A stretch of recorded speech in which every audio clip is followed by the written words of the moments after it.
Chaque année, il est attendu comme le Messie.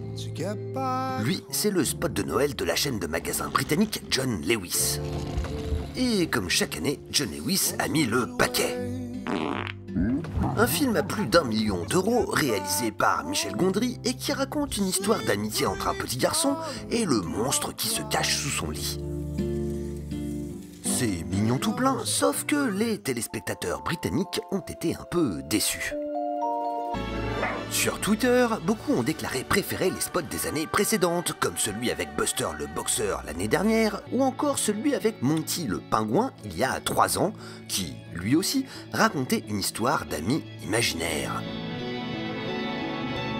Sans compter ceux qui se sont demandé pourquoi Moz le monstre avait un gros testicule à la place du nez. Résultat, sur les réseaux sociaux, la pub de John Lewis a généré moins de réactions positives que celle du concurrent Marks & Spencer qui a recruté l'ourson Paddington. Santa! Oh, I'm ever so sorry. Mais là aussi, le spot n'a pas fait l'unanimité. Pas parce qu'il met en scène un cambrioleur que Paddington prend pour le Père Noël, mais à cause d'une petite phrase prononcée par notre homme.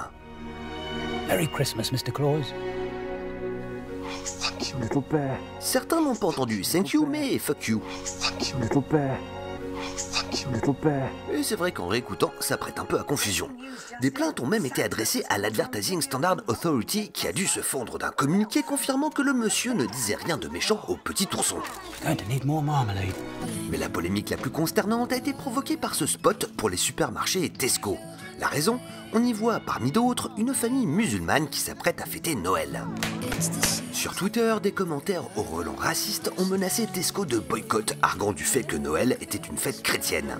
Bref, il semblerait que l'esprit de Noël soit plutôt mal barré outre-Manche.